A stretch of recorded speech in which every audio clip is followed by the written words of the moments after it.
I have got some sweet, sweet games for you, but I don't know if the playthrough is going to work, so we will find out. So I have made a few changes to the deck. I decided Transmute Artifact, as cool as it is to accelerate into Aetherflux Reservoir, it's just not necessary, and in the tough matches, it's probably not going to do a lot for me. So I took it out, and I put Thought Vessel back in. I have Dark Confidant in here. I also found room for Serra Ascendant. I think Serra Ascendant probably makes a lot of sense in this deck with the fact that it makes the potential for first turn Serra Ascendant, second turn you either attack for 6 and then workshop a reservoir down, or they Swords to Plowshares the Ascendant and you workshop a reservoir down, and you could potentially then cast Mana Crypt and kill him on turn 2. Now, is that a hand that I expect to get? Of course not, but the fact that Serra Ascendant just makes it possible seems pretty good. And on the times where you cannot, where it's not a completely ridiculous 6/6 flyer for 1, it's a 1 mana card that you can use when you get Aetherflux Reservoir, because it'll be, the more cheap spells you have, the faster you can recover your life total to get above 30 with Serra Ascended. But with that extra life gain in the deck, I think it makes tons of sense, so it's in the deck. And I'm going to go ahead and scroll down so you can see the mana base. What it's missing right now, it doesn't have Glacial Chasm, and it doesn't have Drowned Catacombs. I have Godless Shrine in here, and the reason I switched Godless Shrine in for the other two is that with Serra Ascendant in the deck, it's one more first turn white spell that I potentially may want to cast, and Godless Shrine actually lets me do that. So plus I had to make room for I wanted to get up to 5 basic lands for land tax. So that's all the changes. Now I'm going to show you some sweet Magic playing. I played against this guy Eisen 666 twice. I could have swore we played more. No, it looks like we just played twice today, and then Om Joe once. And you're going to see, I think, some pretty entertaining Magic if we're lucky and the games don't glitch. So,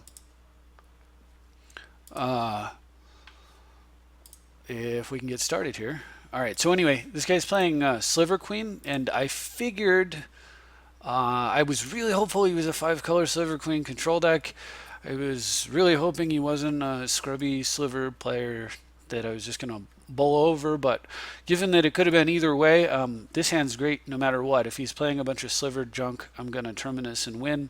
If he's playing a serious control deck, I've got Fast Mana, Demonic Tutor, I've got Jace. This is a great hand I'm going to keep. So let's see how it plays out. Also, he won the dice roll. He gets first turn map. That's fine. I drew Humility there, which isn't the greatest thing against potential control, but I'm able to cast Demonic Tutor on turn 2, and I was thinking a bit for what I might get, and I decide I'm going to go get Forest of Will. So I decided to get Forest of Will because I see first turn map, second turn island, and this tells me he's probably a control player. So him being a control player either means that he has the potential for an explosive turn here, or if not, then having Force of Will with Jace means any blue card, I can push a Jace through and try to win that way.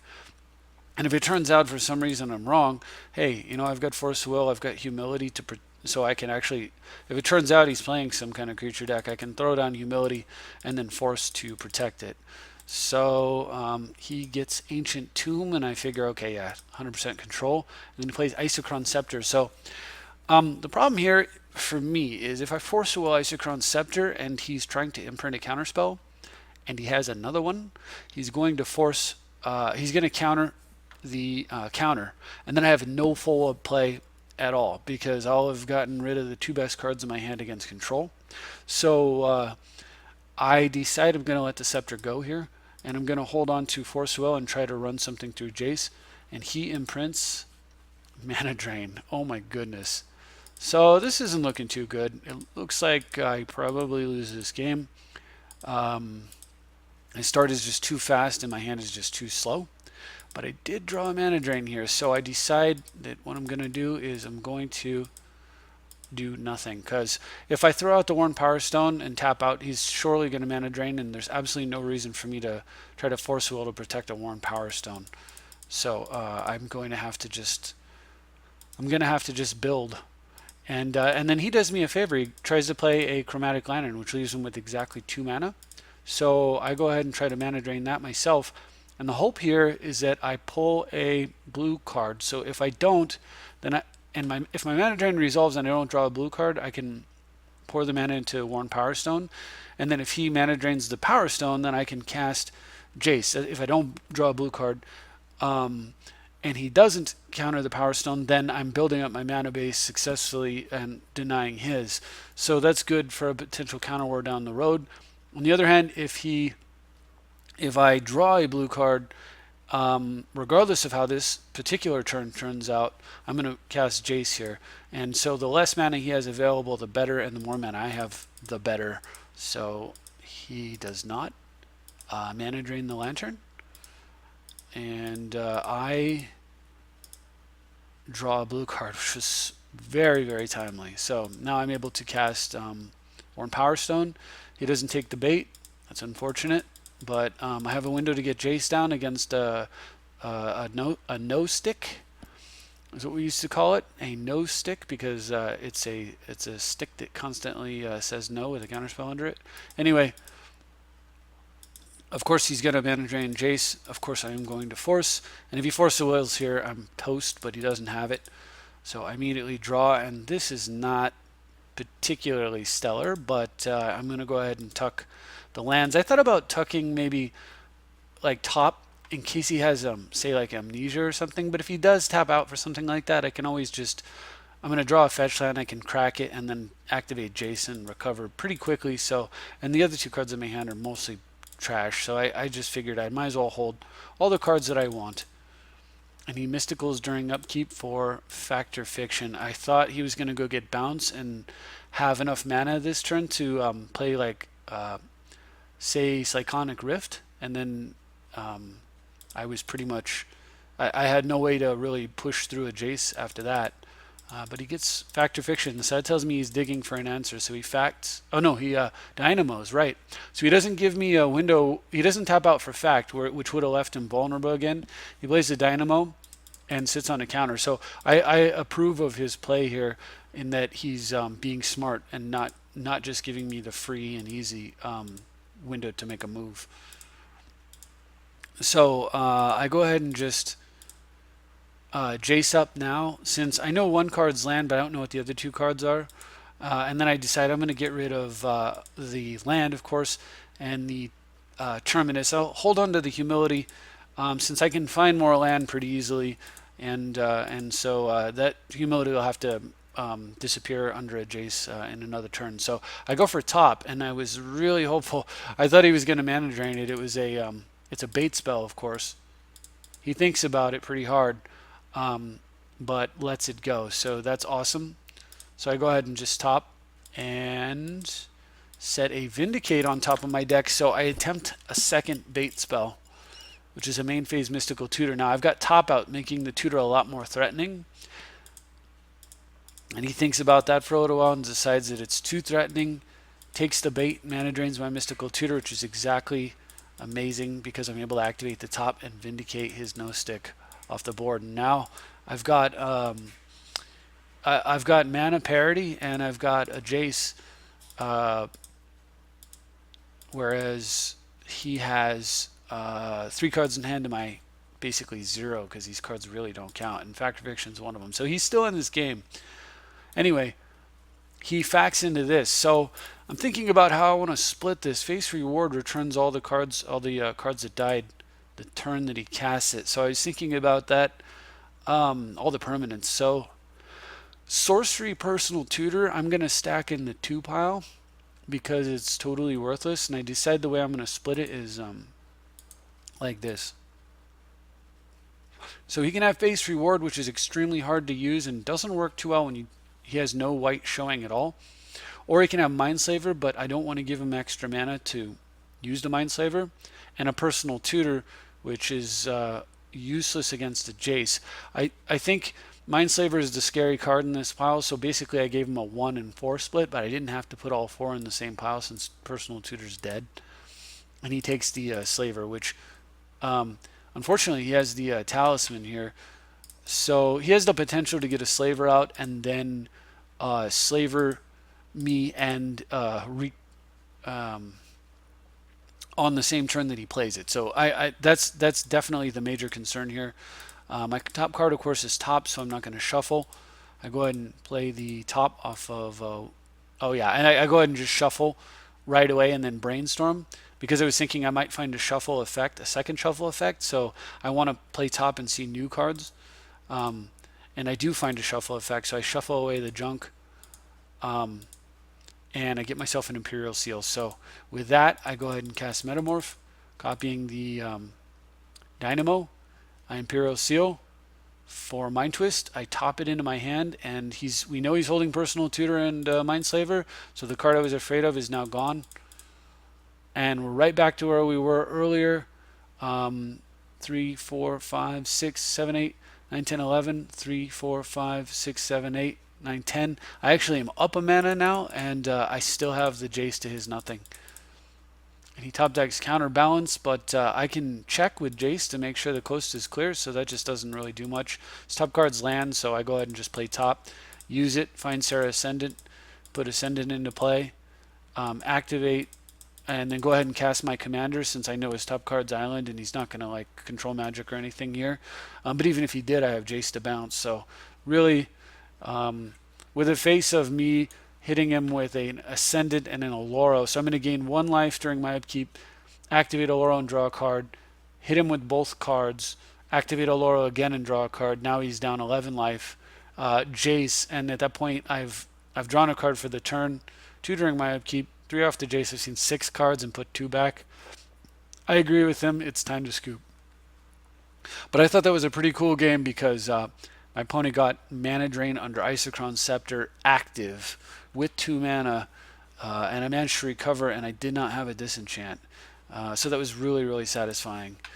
And then he jumps right into another game with me and challenges me again with unfortunately, his mana base wasn't good. Now, in this version, I actually had recoil, but I don't think it actually plays any significant role. And I was kind of testing it out. I had temporarily taken out the Thought Vessel for the recoil, but I think Thought Vessel's better, and of course, right here, it certainly would have been. But I'll go ahead and play this game a bit quicker. He's still playing the same Sliver Queen for access to all colors. I don't fetch here because I don't know if I want to get blue or white yet. And I draw Mana Confluence, so I go ahead and just play the Confluence, and then at that point it's safe to do an end to turn fetch. I mean, I didn't know if I wanted to get Scrubland versus, if I was going to need the black. So anyway, this turn I'm able to get Trinket down for a Mana Crypt, which I just slam into play because he's playing blue, and I want the Crypt on the board. So he gets some stuff going with the Talismans there. And I'm really flooded here, so I do still wish this had been Thought Vessel, though it could have been a little bit faster on the board. But so I get a Fabricate. I Fabricate for Crucible. I've got Strip Mine in play. He basically needs to Vandal Blast me right here if he's going to win. I mean, something along those lines, because he has almost no outs, and he has Mystical Tutor again, but he Mysticals for Fabricate. So he doesn't have all of the... And he fabricates into Pithing Needle on Strip Mine, which will stop the sack effect, but not the mana production. But with his Mystical Tutors, he's been missing some of the cards that would have kind of broke my back, or certainly gave him a much better chance of winning. Fabricate being the number 1 in this particular case. So carrying on with the turn. So now I can't double Strip Mine him, and I just natural oh yeah, I guess recoil did play a bit of a role there because it allowed me to double strip him here. It's actually a pretty significant role. So in this particular game it was good, but I still think that it's probably better off, most likely as the Thought Vessel. Although we'll see. If I feel like I really missed the recoil, it could come back. It's a quality card. Anyway, he's developing a lot of land, but he has a lot of mana, but he has no cards in hand at this point. So he's recovered from the potential for a Strip Mine abuse, but I'm able to set up basically what I'm doing is just playing a little bit of a long game here. I'll go ahead and get my Sunken Hollow.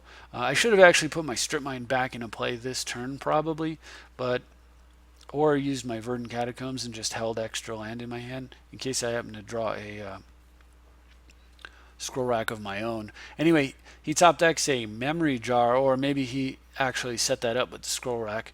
But I have drawn the Rift, and I just hit 7 mana using that Strip Mine. So at the end of his turn, I'm going to go ahead and activate it. And so I had a couple options. I certainly could have sat on the rift, but I figured this: if I use a rift now and he activates jar in response and then counterspells the rift, then I won't bounce all of his stuff, but the jar is gone, um, and we're both going to dump our hands, and then he'll go back to having nothing in his hand. And I want him in top decking mode because I'm holding Yawgmoth's Will, and I can just will and do naughty things that way. Not in this hand, of course. I'm holding Will in the other hand, but on the other hand, if he doesn't find a counter spell and he and he scroll if he doesn't find a counterspell and he uses the jar in response, and what's going to happen is all those cards go back to his hand, and this is his end step. He can't replay them, and then he has to discard his hand. So he's going to dump his whole hand. So what he's going to have to do is scroll rack in response, of course, because he won't have the scroll rack in play in a minute. I'm sure he would like to scroll rack with all these extra artifact cards to find that counterspell now that he's in on the jar plan. And I don't know how many cards he scroll racked for, but if I'm him and there's no counter in my hand in this situation, he better scroll rack for all 7. Well, I don't know what he did, but I know what he didn't do. He did not find a counterspell, which means he's about to have all of his cards go back to his hand, and then Jar finishes resolving, and he has to discard his entire board and end his turn with just lands. And with that looming overhead, he gives up. Of course, he would end his turn with just lands, and then I would double strip mine him into oblivion. But yeah, he's good. So anyway, I thought that was pretty cool. The last game that I have for you, I make a huge boneheaded error, and this is exactly why it's the last game, because it's one of those tired mistakes. I think I actually say something like that. I'm playing against Maelstrom Wanderer here, and I have a sick hand that gets even sicker really fast. Again, I don't know what I want to fetch, blue or white or both, so I just sit on it. And so I have the potential right here to go turn 3, Ancient Tomb, Mana Crypt, go get one of the blue duels to Fairy, and then start drawing cards. I wouldn't even need to untap those cards. I would just turn 3 to Fairy and start drawing as fast as I could, and then using him to untap things when I needed to.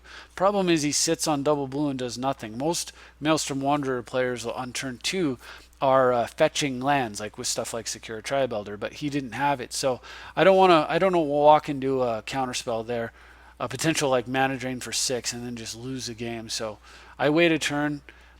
Patience pays off, and then I make a huge mistake. Did you catch it?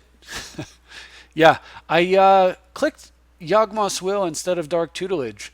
I've already played a land, and the only thing in my graveyard is 1 fetch land. So I literally just Yawgmoth's Willed for 0. Outstanding. Outstanding. So I was feeling pretty bad right there. But not horrible. I mean, I've kind of come to realize that there's a point in the evening when my brain's just not working at full anymore. So anyway, he gets to Reap and Sow.